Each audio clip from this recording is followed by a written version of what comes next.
Good evening. Mr. Harris here again. Tonight, I'll tell you about Jason, the boy who broke my heart 8 times. And the ninth time I could never put it back together. Some children come to us and stay. Others come to teach us something important about love, about pain, about how sometimes loving means letting go. But I'm getting ahead of myself. Let's start from the beginning. On November 9th, I saw him through my office window. 15 years old, skinny as a reed, jeans with holes at the knees, t-shirt 3 sizes too big.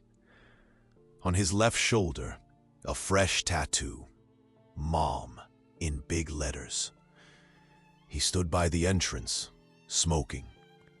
His hands were shaking, not from the cold. Social worker Carol walked out to him. I could see her talking. He was shaking his head, taking another drag from his cigarette. Then he threw it on the asphalt, crushed it with the sole of his old sneakers. I knew his story. Read the file that morning. Mom, heroin addiction. Dad disappeared when Jason was 6. For 3 years, he lived alone with his mom in a 1-bedroom apartment. Took care of her when she was high. Stole food from stores when there was no money. Police found them when neighbors complained about the smell. Mom was unconscious for 3 days. Overdose. Jason sat next to her and held her hand, waited for her to wake up. That's the story in the folder. But the folder didn't tell about that look, about how he stared at our house, like it was a prison, like we were the enemy. Carol brought him to my office. Jason, this is Mr. Harris. He's the director here. The boy looked at me, green eyes, but tired, older than his 15 years. He didn't shake hands, didn't say hello, just stood there and waited. Hi, Jason, I said. How are you feeling? Like shit. Carol coughed, gave him a stern look. It's okay, Carol, I said. Honesty is good. Jason relaxed a little, but he didn't sit down even though I pointed to the chair. Listen, I said. I know you don't want to be here. I know you were forced to come.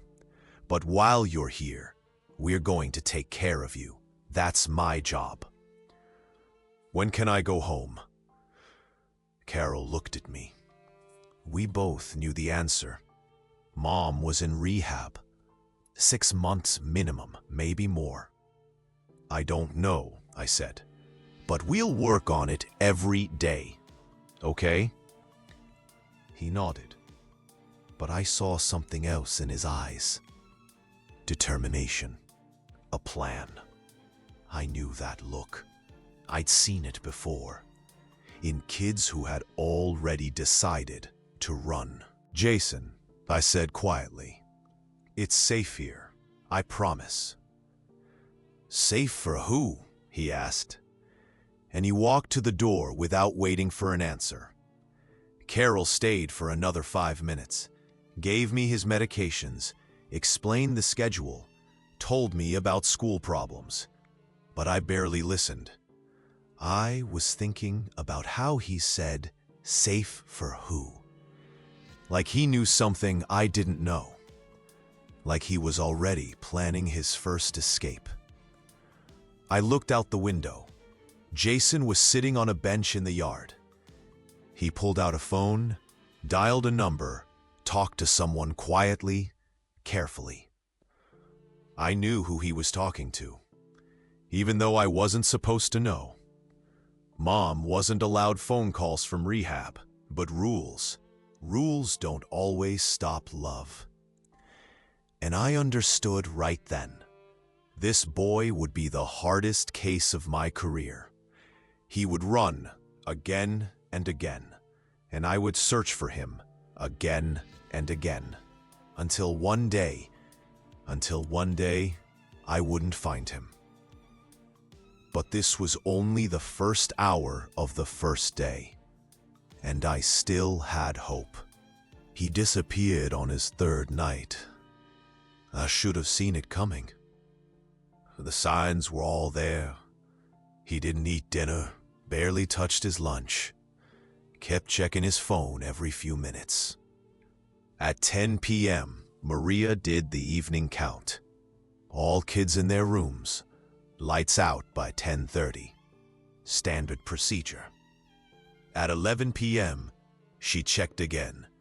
Room 7 was empty. Window open, screen cut clean with something sharp. I got the call at home. Friday night. I was watching the news with my wife. She looked at me when the phone rang. She knew that look on my face. 20 years of marriage. She always knew. Go, she said. Find him. I called the police first, then on night supervisor Jimmy. Then I drove to the house. The whole way thinking about that tattoo. Mom, in black letters, still healing. Jimmy was waiting for me in the parking lot. Good man. Been with us 8 years. He understood kids like Jason. Any idea where he went? Jimmy asked. Yeah, I said. I think I do. We drove to St. Mary's Hospital first, 20 minutes away. That's where his mom was supposed to be, in the detox unit, 3rd floor, no visitors after 8 p.m. The parking lot was empty, except for staff cars. We walked around the building twice, checked behind the dumpsters, the loading dock. Nothing. Maybe he went home? Jimmy suggested.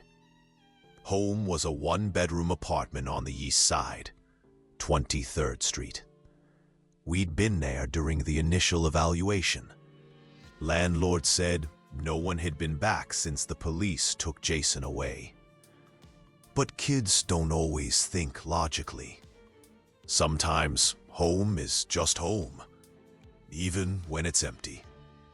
We drove through streets I'd driven before, looking for other kids, other runners. Most of them came back on their own after a few hours. Cold, hungry, scared. But Jason wasn't most kids. At midnight, we found him. He was sitting on a bus bench outside the hospital, still in the clothes he wore to dinner, hoodie pulled up, hands shoved deep in his pockets. He saw our car coming. Didn't run, just sat there and waited. I got out slowly, hands visible, no sudden movements, like approaching a wounded animal. Hey, Jason. He looked up, eyes red, not from crying, from exhaustion. She's not here, he said. What do you mean? My mom, they moved her, yesterday. Wouldn't tell me where. I sat down next to him on the bench. Jimmy stayed by the car, gave us space. How did you find out? I asked. Called this morning. They said she was transferred. Wouldn't say where, said I wasn't authorized. His voice was flat, empty, like something had broken inside. They do that sometimes, I said, when someone needs different treatment. She's dead, isn't she? The question hit me hard, so simple, so direct. No, I said. No, Jason, she's not dead. Then where is she? I didn't know, but I could find out. Make some calls, Use my connections. I'll find out tomorrow. First thing Monday morning. Promise. We sat in silence for a few minutes. Night air was getting cold. October in the Midwest. You could feel winter coming. You hungry? I asked. He shrugged. That's teenager for yes. Jimmy's buying. We walked slowly to the car. Jason got in the back seat, buckled his seatbelt without being asked. Small victory. The diner was one of those 24-hour places. Fluorescent lights, coffee that tasted like motor oil. But they had good pie, and they didn't ask questions about three men eating pancakes at 1 a.m. Jason ordered chocolate chip pancakes, extra syrup. Ate every bite. First real meal he'd had in 3 days. You know you can't keep running, I said. Why not? Because eventually you'll run into something worse than us. He thought about that, pushed syrup around his plate with a fork. What if she doesn't want me back? There it was. The real fear. Not that she was dead. Not that she was gone. That she didn't want him. Jason, I said, your mom loves you. That's not the problem. Then what is? How do you explain addiction to a 15-year-old? How do you tell him that love isn't always enough? That sometimes the drugs win, even when love is fighting? The problem is the drugs, I said. Not your mom. The drugs. He nodded, like he understood. Maybe he did. He'd been living with it longer than most adults. We drove back to the house in silence. Jimmy stayed close, not as a guard, as support. Back at the house, I walked Jason to his room, checked the window. The screen was definitely cut. Clean slice, professional job. Where'd you get the knife? I asked. He pulled a small folding knife from his pocket. Nothing fancy, gas station special, but sharp enough. I'm gonna have to take that, I said. He handed it over without argument. No fight left in him. Am I in trouble?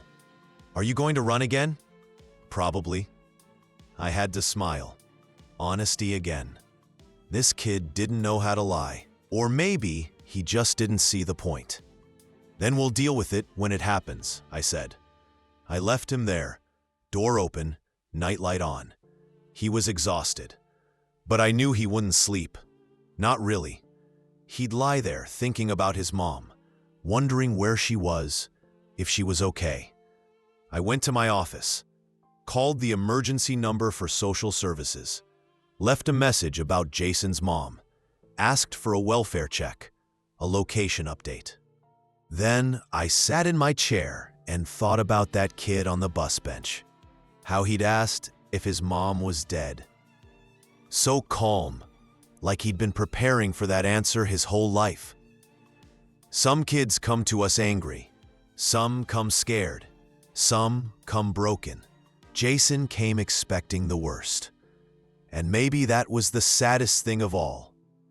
I locked up the house, drove home. My wife was asleep. I sat on the edge of the bed and told her about the night. She listened without opening her eyes. He'll run again. She said, I know.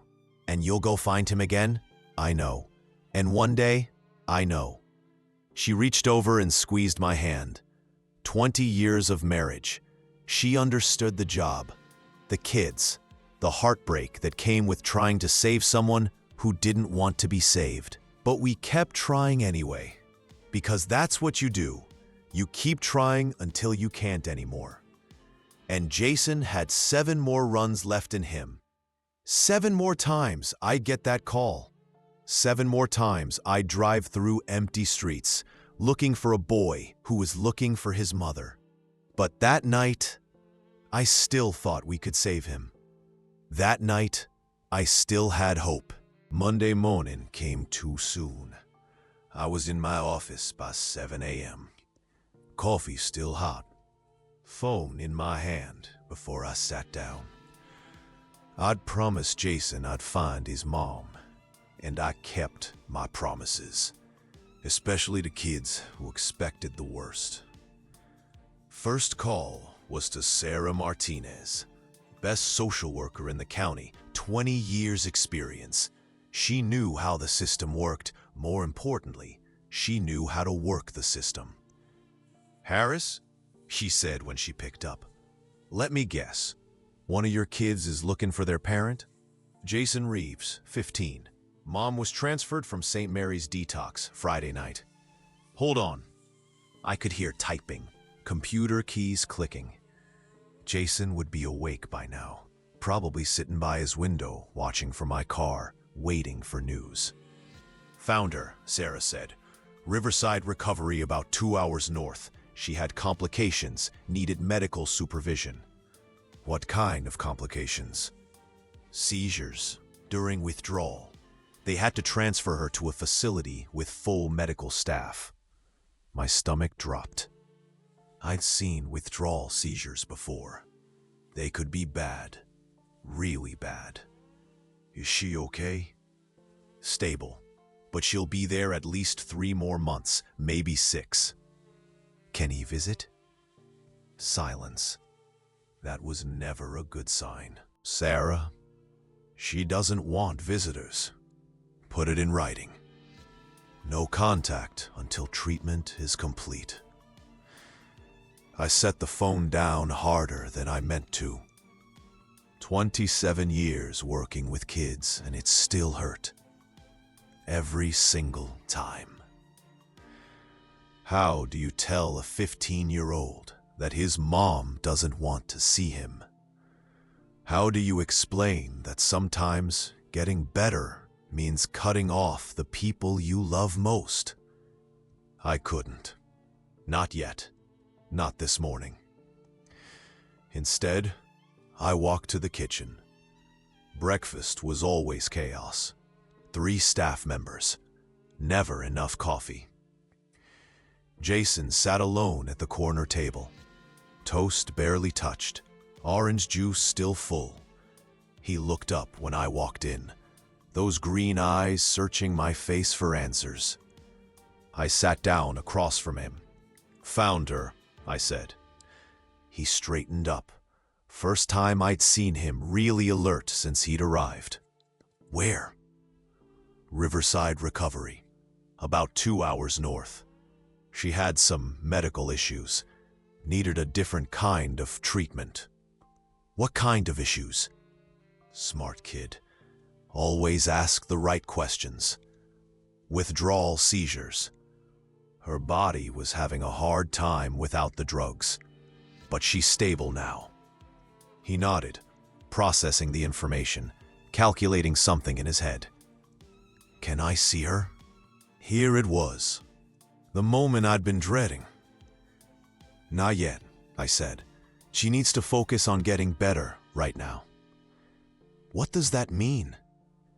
"It means..." I stopped, looked at this kid who'd been taking care of his mother since he was 12, who'd held her hand while she overdosed, who'd waited 3 days for her to wake up.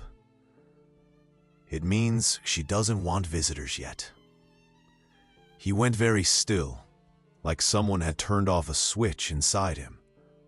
"At all?" "At all." He pushed his tray away, stood up slowly, walked out of the kitchen without a word. I followed him, through the common room, up the stairs, to his room. He was sitting on his bed, staring at the wall. "Jason, don't." "Let me explain." "Don't explain. Don't make it better. Don't tell me she loves me but needs time. Just don't." He was right. Every word he said was right. All my explanations would be lies. Pretty lies designed to make me feel better about delivering bad news. "Okay," I said. "I won't explain." I sat down in the chair by his desk. Old wooden chair that creaked when you moved. We sat in silence for maybe 10 minutes. "How long?" he finally asked. 3 to 6 months. And then? I don't know. More silence. Outside his window, I could see other kids getting ready for school. Normal Monday morning routine. Life going on like nothing had changed. She's ashamed of what I saw, of what I had to do. Taking care of her when she was supposed to take care of me. I hadn't thought of that, but he was probably right. This kid understood his mother better than any of us. Maybe, I said. It wasn't her fault. The drugs. She tried to quit before, lots of times. I know. She used to cry after, when she was high. Said she was sorry. Over and over. He was telling me things he'd never told anyone. Things that hurt to remember. I sat very still. Didn't want to break the moment.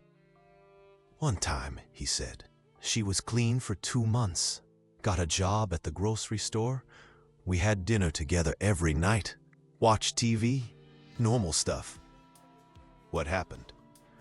She got paid Friday afternoon. Came home with groceries. Made my favorite dinner.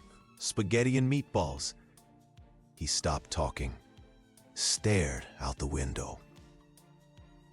After dinner, she said she had to run to the store. Forgot something, milk or bread or something. She'd be right back. But she didn't come back. 3 days, I ate cereal and peanut butter sandwiches. Told myself she was just sick or stuck somewhere. She'd come home. When did she come back? Sunday night, high as a kite. Spent the whole paycheck. Lost the job Monday morning. He was quiet for a long time. I waited. That's when I knew, he said. The drugs would always win. No matter how much she loved me, no matter how hard she tried, the drugs would always win. And there it was, the truth that most adults spent years learning. This kid figured it out at 13. So why do you keep going back to her? He looked at me like I'd asked why he kept breathing. Because she's my mom. Simple as that. Love doesn't require logic. Love doesn't require hope. Sometimes love just requires showing up. The next time you run, I said, and I know there will be a next time, where will you go? To find her. She's 2 hours away, in a locked facility. You can't just walk in. I'll figure it out. I believed him. This kid had been figuring things out his whole life. He'd figure out how to get to Riverside's recovery, and when they turned him away, he'd figure out something else. Jason, I said, what if I could arrange something? Not a visit, but maybe a phone call, once a week. His eyes lit up for the first time in days. You could do that? I could try. No promises, but I could try. Why would you do that? Because running away is dangerous and pointless. If you can talk to her once a week, maybe you won't need to run. He thought about it. I could see him weighing options, calculating risks. 1 phone call a week, if I can arrange it. And if she says no, then we'll deal with that when it happens. He nodded. First time he'd agreed to anything since he'd arrived. Okay, he said, I'll try not to run. You'll try? I can't promise more than that. Fair enough. Honesty again. At least I knew where I stood. I left him there, made 3 more phone calls, called in favors from people who owed me favors. By noon, I had an answer. 1 phone call, every Sunday. 15 minutes supervised. It wasn't much, but sometimes not much is everything. Sunday was 6 days away. I just had to keep Jason here for 6 more days. Turned out to be harder than I thought. He lasted 4 days. Monday through Thursday. Almost made it to the weekend. Almost made it to that first phone call. But almost doesn't count when you're 15 and desperate. Thursday evening. Jason seems different, quieter than usual. He ate dinner without talking, went to his room early, said he was tired. I should have known. Quiet kids are dangerous kids. Quiet means they're planning something. Maria did the 10 p.m. count, all present. 11 p.m. check, still there. Jason was sitting by his window, reading a book. She waved, he waved back. Midnight check, gone. This time he didn't cut the screen. This time he just opened the window and climbed out. Left it wide open, like he wanted us to know he'd left on his own terms. I got the call at 12:30 a.m. Thursday night, turning into Friday morning. My wife was already asleep. She stirred when the phone rang. "Jason?" she asked. "Jason." I dressed in the dark, drove to the house. Jimmy was waiting again. Same routine, same worried look. "Any ideas?" he asked. "Same place as last time. But when we got to the hospital, he wasn't there. Empty bus bench, empty parking lot, empty streets. We drove around for an hour, checked the diner, checked his old apartment building, checked the convenience stores where kids usually went when they had no money. Nothing. At 2 a.m., my phone rang. Unknown number. "Hello? Mr. Harris? This is Officer Martinez. We've got your boy." My stomach dropped. Cops calling at 2 a.m. was never good news. "Is he hurt?" "No, sir, but he's in trouble. Can you come down to the station?" 20 minutes later, I was sitting in the juvenile detention area of the county jail.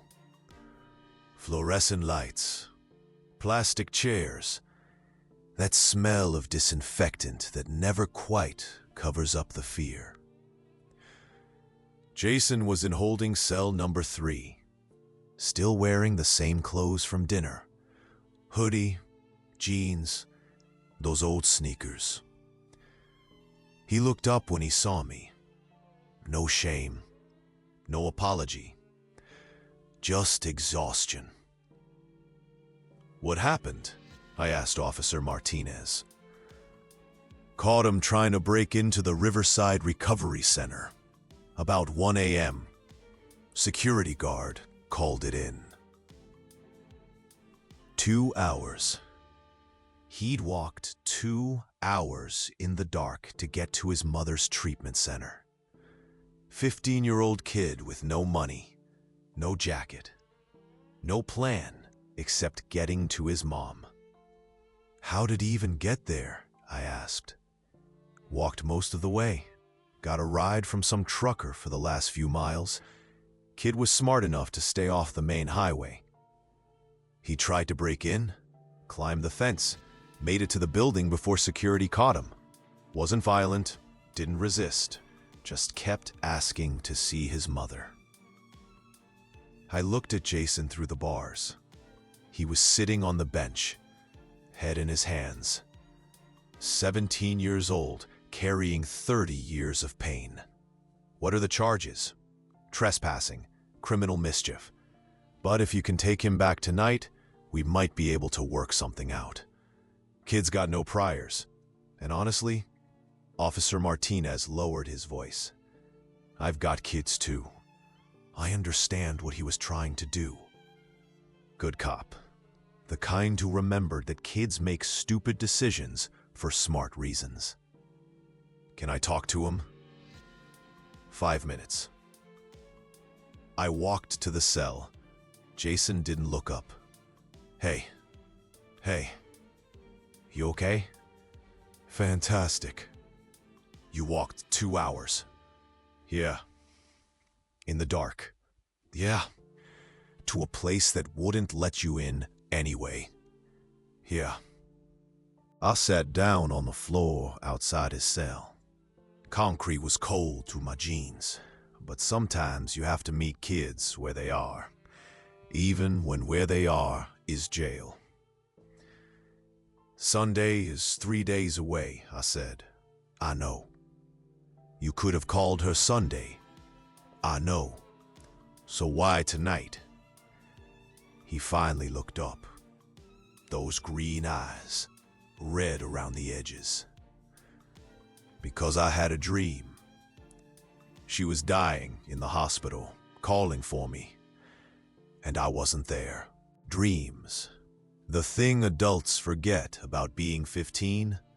How real dreams feel. How they can pull you out of bed at midnight and send you walking down dark highways. It was just a dream, Jason. What if it wasn't? Then we'll find out Sunday. What if Sunday's too late? I didn't have an answer for that, because sometimes Sunday is too late. Sometimes the phone call you're waiting for never comes. Officer Martinez is going to let you come home with me tonight, I said. No charges. But this is it. No more running before Sunday.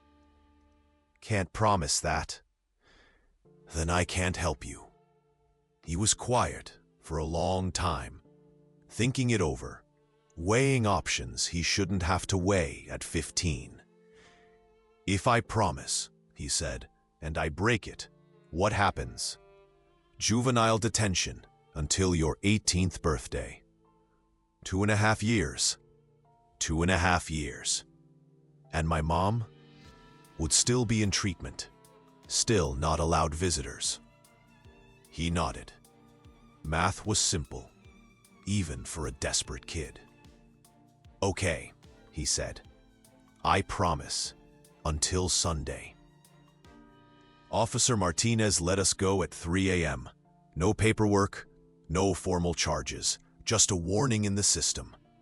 And his phone number, in case Jason tried this again. We drove back to the house in silence. Jimmy followed behind us, making sure we all made it home safe. At the house, I walked Jason to his room. Same routine as before. But this time I sat down on his bed. Tell me about the dream, I said. She was in a white room. Lots of machines, beeping sounds. She kept saying my name, over and over. But I couldn't get to her. What was stopping you? Doors. Every time I tried to open a door, there was another door behind it. And another one, like a maze. How did it end? It didn't. I woke up. I understood now. Why he'd walked 2 hours in the dark. Why he'd climbed a fence. Why he'd risked jail time just to see his mother. The dream felt real because the fear was real. Fear that she was dying alone. Fear that he'd never see her again. Fear that all his running wouldn't matter because he'd always be too late. Jason, I said, Sunday is 48 hours away. Can you make it 48 hours? I don't know. What would help? First time anyone had asked him that question. Can you call them? Just to make sure she's okay? Right now? Right now. It was 3:30 a.m. But sometimes 3:30 a.m. is when the real work gets done. I called Riverside Recovery. Night nurse answered. Explained who I was. Asked about Jason's mother. She's sleeping, the nurse said, but she's stable. No medical emergencies. She's doing well in the program. I hung up, looked at Jason. She's okay. Sleeping.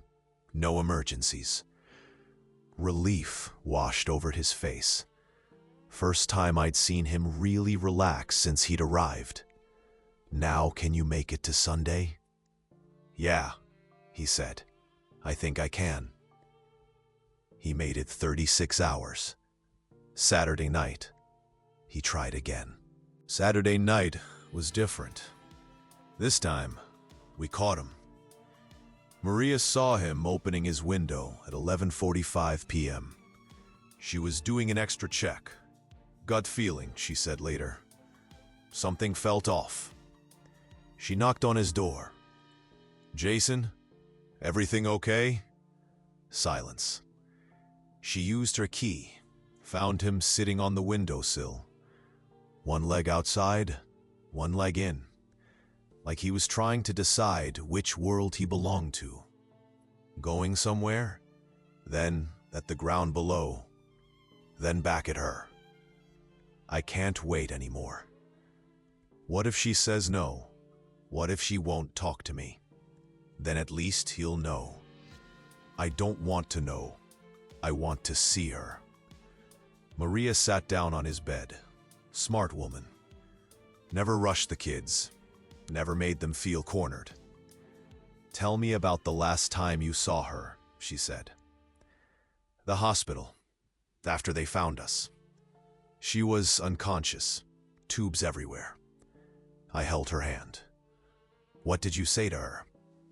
That I was sorry. Sorry for what? For not being able to help her. For not being enough. Maria was quiet. Outside the window, wind was picking up. October, turning into November. Getting colder every night, she said. Feels like it. Feelings aren't facts, Jason. Then why do they hurt so much? Good question. I wish I'd had an answer when she told me about it later. Maria stayed with him until 2 a.m., just sitting. Sometimes talking, sometimes not. Until he pulled his leg back inside, closed the window, went to bed. Third escape attempt. Stopped before it started. Sunday morning came gray and cold. I got to the house early, 8 a.m. Phone call was scheduled for 10 a.m.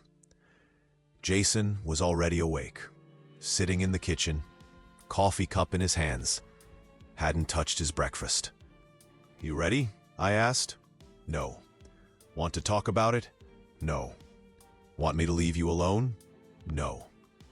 So I sat down, poured myself coffee, waited.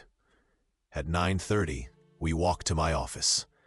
Jason sat in the chair across from my desk. Same chair he'd refused to sit in that first day. Funny how things change. At exactly 10 a.m., I dialed the number.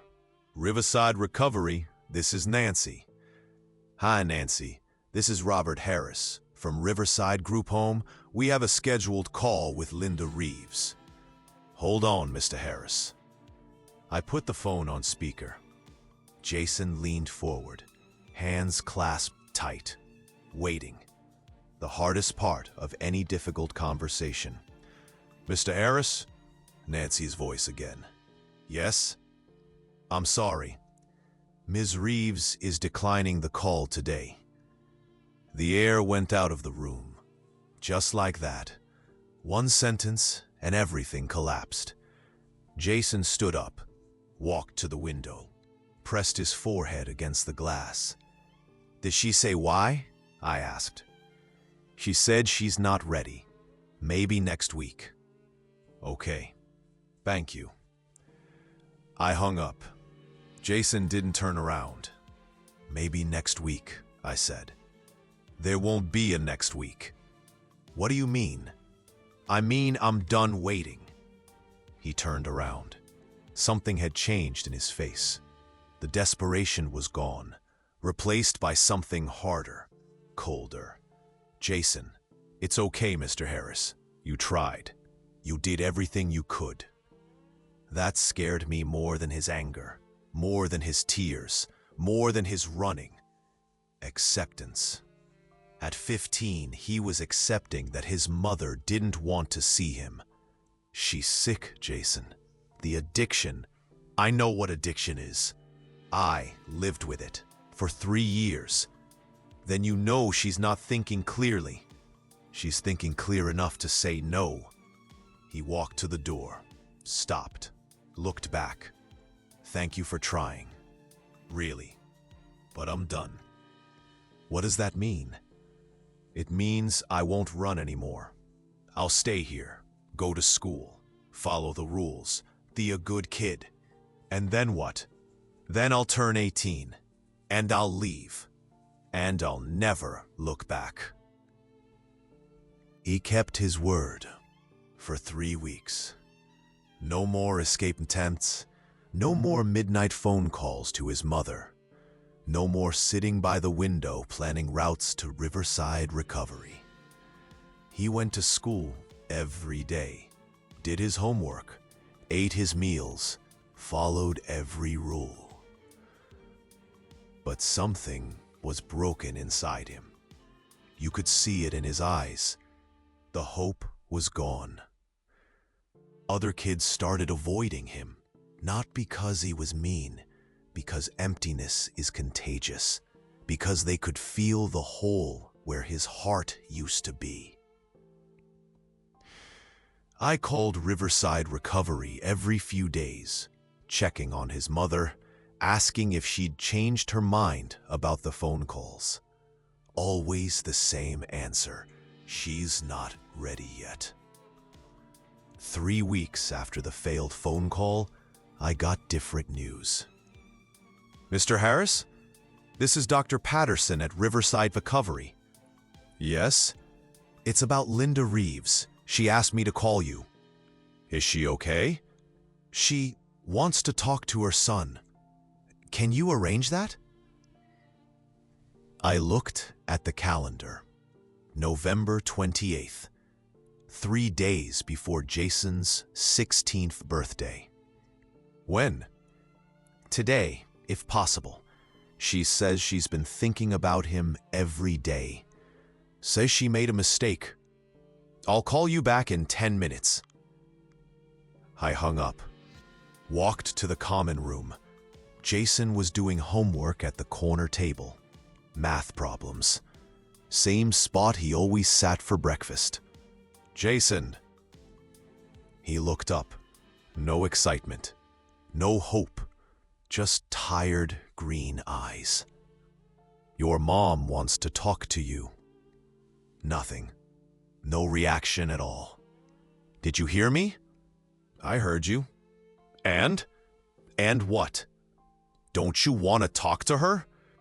He set down his pencil, closed his math book. No, he said. No, I don't want to talk to her.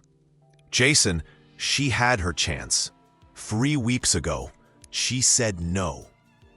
People change their minds, not about their kids, not about the people they're supposed to love. He stood up, picked up his books. Tell her I said no. Tell her I'm not ready. Maybe next week.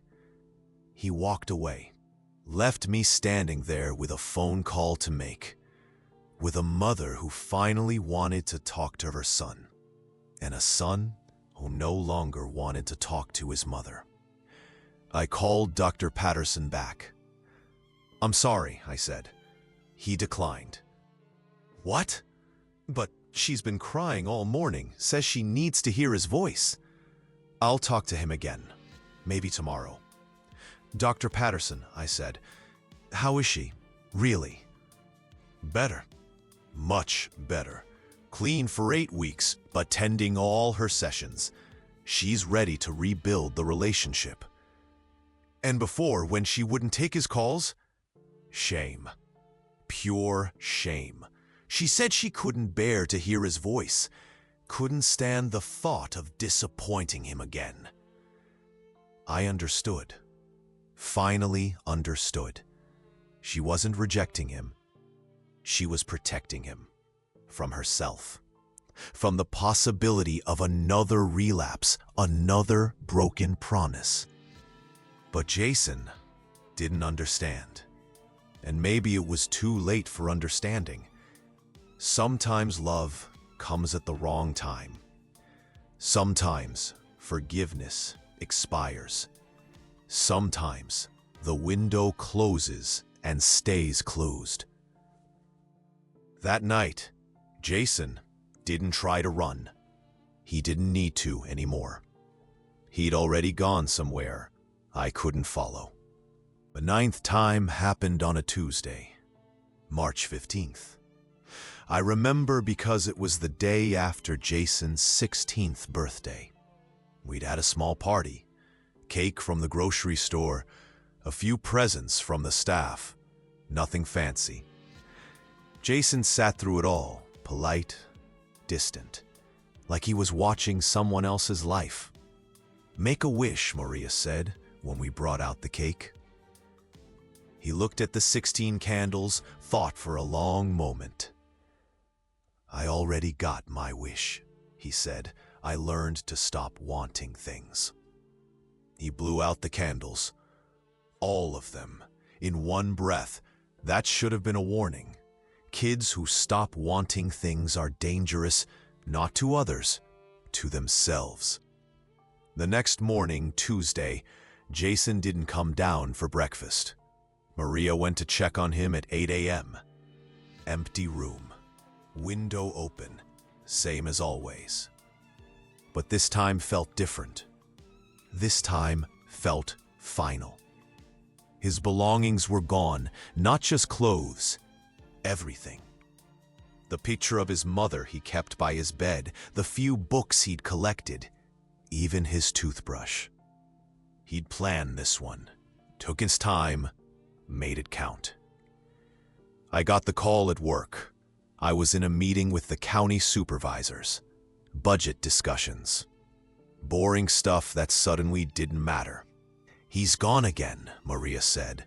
"How long?" "Maybe 6 hours. His bed wasn't slept in." "Call the police. I'll be right there." "Mr. Harris?" "Yeah." "This one's different. He took everything." I knew what she meant. The other times he'd left in desperation. This time, he'd left with purpose. I drove to the house. Jimmy was already there. We'd done this dance 8 times before. We knew the routine. But when we got to the hospital, something was wrong. Security guard met us in the parking lot. "You looking for the kid?" he asked. "You've seen him?" "He was here, about 3 a.m. But he didn't try to break in this time." "What did he do?" "Sat on that bench over there for maybe 2 hours. Just sat. Then he got up and walked away." "Which direction?" "East, toward the highway." We spent 3 days looking for him. Police, social services, volunteers from the community. Checked every shelter, every fast food restaurant, every place a hungry teenager might go. Nothing. On Friday, we got a break. Truck driver called the police, said he'd given a ride to a kid matching Jason's description. Tuesday night, eastbound on I-70. "Where did you drop him off?" the officer asked. "Kansas City. Kid said he had family there." Jason had no family in Kansas City. No family anywhere, except his mother, still in treatment, still asking about him. I drove to Kansas City that weekend, spent 2 days walking the streets, showing his picture to homeless shelter workers, to police officers, to anyone who'd listen. Found nothing. Monday morning, I called Dr. Patterson at Riverside Recovery. "Any word from him?" he asked. Nothing. It's been a week. His mother is beside herself, blames herself for not taking his calls earlier. Has she said anything about leaving treatment to look for him? She wants to. We're watching her closely. Dr. Patterson, if he contacts you directly, I'll call you immediately. But he never called. Weeks turned into months, months turned into a year. We never found Jason. The police kept the case open. Missing person reports were filed in multiple states. His picture went into databases, social media campaigns, everything we could think of. But 16-year-old boys can disappear easily if they want to, especially smart ones who've been taking care of themselves since they were 12. His mother completed treatment in July, 6 months after Jason disappeared.